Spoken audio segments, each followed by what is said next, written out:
انتہائی ادب کے ساتھ رکوع میں، پھر سجدے میں جا کر تو اپنی افضل ترین چیز آپ زمین پر لگا دیتے ہیں۔ یہ چیز کیا ظاہر کر رہی ہے؟ کہ یہ شخص کسی کی غلامی کر رہا ہے، کسی کی اطاعت کر رہا ہے، کسی کی بندگی کر رہا ہے۔ یہ ثابت کرنے کی کوشش کر رہا ہے کہ ایک ذات اتنی افضل و اعلیٰ ہے کہ میں اس کا بالکل مقابلہ نہیں کر سکتا ہوں، میں اس کے سامنے عاجز ہوں، حقیر ہوں۔ تو عبادت کا جب بھی تصور آئے گا، دو ذوات کا تصور ضرور آئے گا، ایک افضل اور اعلیٰ اور حاکم، اور دوسری مفضول، ادنا اور محکوم۔ اب اگر آپ یہ کہیں کہ اللہ تبارک و تعالی بھی عبادت کر رہا ہے تو کیا مطلب ہوگا؟ آپ خود اندازہ کر لیں کہ معاذ اللہ اللہ تعالیٰ سے بڑی کوئی ایسی ذات موجود ہے جس کے سامنے اللہ تبارک و تعالیٰ بندگی کا اظہار کر رہا ہے، غلامی کا اظہار کر رہا ہے، یہ ثابت کرنے کی کوشش کر رہا ہے کہ کوئی ایک ذات مجھ سے بھی فوق اور اعلیٰ ہے۔ اور یہ تصور کس قدر غلط ہے آپ اندازہ کر لیں۔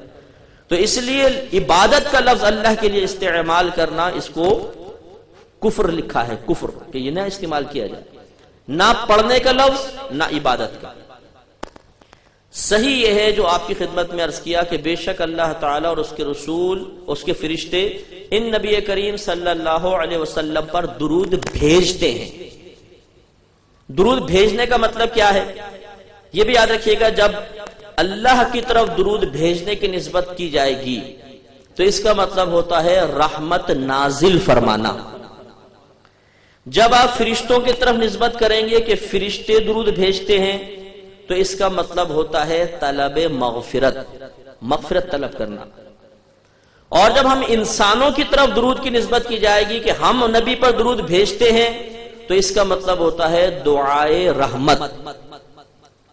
تو جب درود کی نسبت اللہ کی طرف تو کیا مطلب؟ کہ اللہ تعالیٰ اپنے حبیب پر رحمت نازل فرماتا ہے۔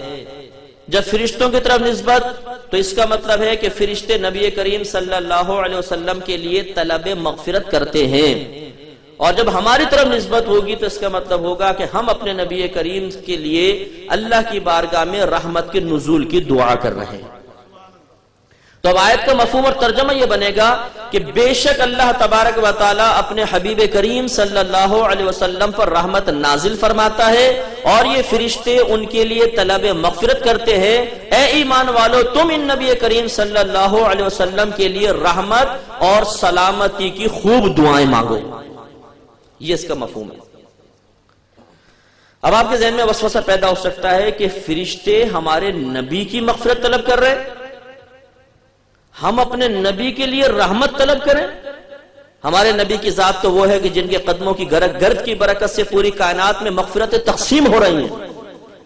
وہ تو سراپا رحمت للعالمین، جس کو رحمت درکار ہو ان کے قدموں میں چلا جائے، اللہ تعالیٰ اسے سر سے پاؤں تک رحمت کے رنگ میں رکھ دے گا۔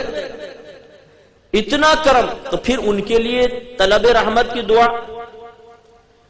اس کا جواب یہ ہے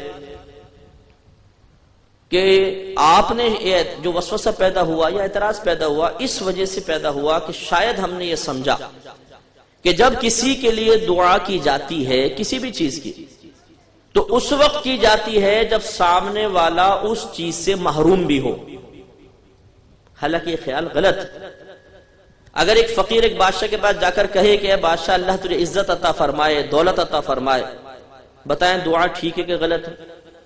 بالکل ٹھیک ہے، حالانکہ بادشاہ کے پاس عزت بھی ہے اور دولت بھی ہے۔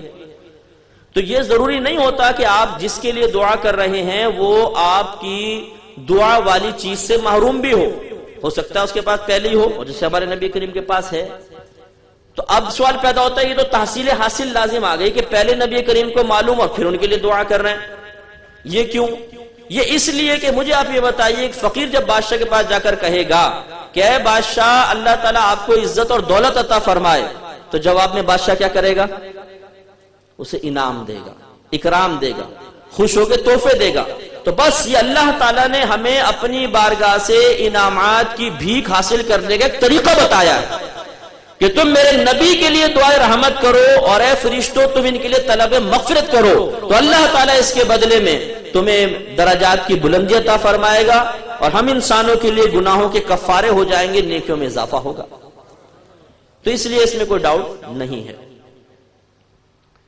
ایک مسئلہ یہ ہے کہ ہمارے ہاں ہوتا ہے کہ ان اللہ و ملائکتہ یصلون علی النبی جب ہوتا ہے تو کہتے ہیں حق نبی، بعض کہتے ہیں حیات النبی۔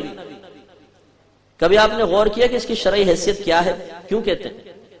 کب شروع ہوا؟ کس نے کہا؟ کس وجہ سے کہا جاتا ہے؟ مستحب ہے، فرض ہے، واجب ہے، سنت ہے، کیا ہے؟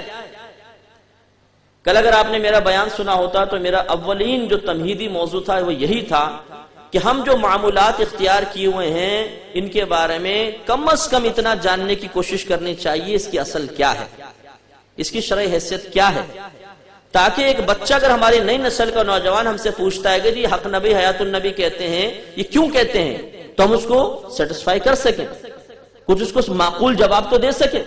یہ تو نہیں اسے کان میں اڑ کے کہے خبردار چلو سوال کرتا بدتمیز، تو آپ نے تھپڑ رسید کر دیا، بدتمیز کا لقب دے دیا، بچے کے دل میں کیا خیال پیدا ہوگا؟